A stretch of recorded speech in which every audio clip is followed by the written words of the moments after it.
नमस्ते। आज हम समझेंगे कि 1857 के इतने बड़े भारतीय विद्रोह को आखिर अंग्रेजों ने दबाया तो दबाया कैसे। ये सिर्फ कोई मिलिट्री जीत की कहानी नहीं है। नहीं, ये कहानी है क्रूरता की, एक सोची समझी रणनीति की और मनोविज्ञान के इस्तेमाल की। तो चलिए शुरू करते हैं और शुरुआत करेंगे इस एक काफी खौफनाक तस्वीर से।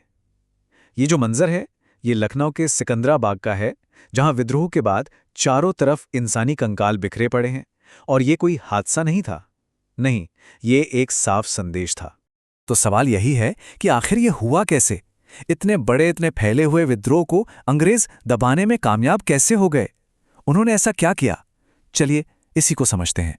देखिए, सबसे पहले तो ये समझना पड़ेगा कि अंग्रेजों के सामने जो चुनौती थी वो कितनी बड़ी थी। ये कोई छोटी मोटी बगावत नहीं थी, बिल्कुल नहीं। मतलब ये सिर्फ कुछ सिपाहियों का गुस्सा नहीं था।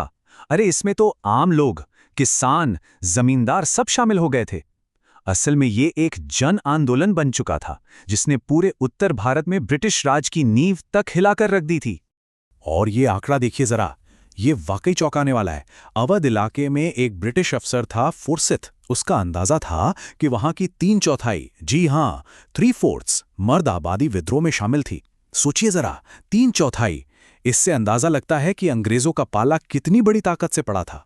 तो इतनी बड़ी चुनौती से निपटने के लिए अंग्रेजों ने एक दो तरफा प्लान बनाया। एक तरफ थे कानून, जो बेहद क्रूर थे, और दूसरी तरफ थी सीधी सीधी मिलिट्री की ताकत। मई और जून 1857 में अंग्रेजों ने कुछ ऐसे कानून पास किए जिनसे उन्हें अनलिमिटेड पावर मिल गई। पूरे नॉर्थ इंडिया में मार्शल लॉ लगा दिया गया। यहां तक कि आम अंग्रेजों को भी ये हक दे दिया गया कि वो किसी भी भारतीय पर सिर्फ शक की बिना पर मुकदमा चला सकते हैं और सजा दे सकते हैं। और विद्रोह की सजा सिर्फ एक, मौत। अब उनकी मिलिट्री स्ट्रैटेजी को देखिए। अंग्रेजों को पता था कि दिल्ली पर वापस कब्जा करना कितना जरूरी है। ये एक सिंबल था। तो उन्होंने दो तरफ से हमला बोला। एक फौज कलकत्ता से नॉर्थ इंडिया की तरफ बढ़ी और दूसरी पंजाब से दिल्ली की ओर। मकसद साफ था, दिल्ली को घेरना और उस पर फिर से अपना कंट्रोल जमाना। लेकिन कानून और मिलिट्री की बड़ी बड़ी रणनीतियों से हटकर देखें तो जमीनी हकीकत वो कहीं ज्यादा क्रूर और मुश्किल थी।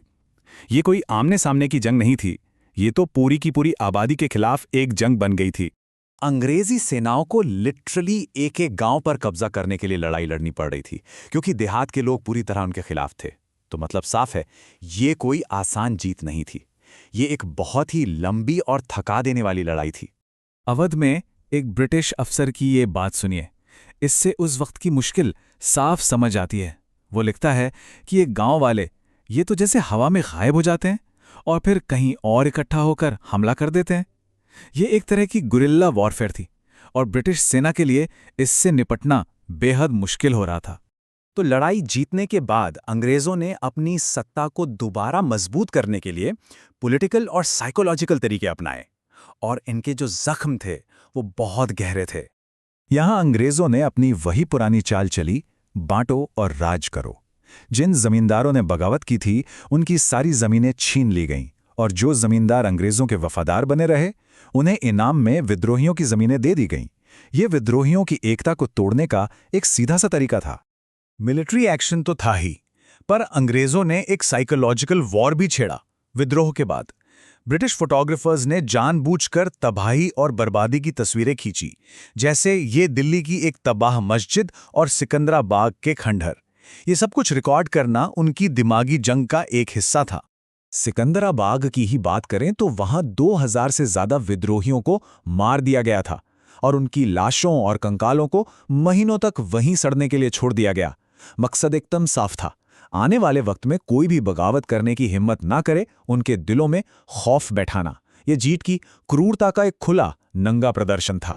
तो आखिर में सवाल यही बचता है, जब कोई जीत इतनी तबाही और इतने जुल्म पर टिकी हो तो उसकी असली विरासत क्या होती है?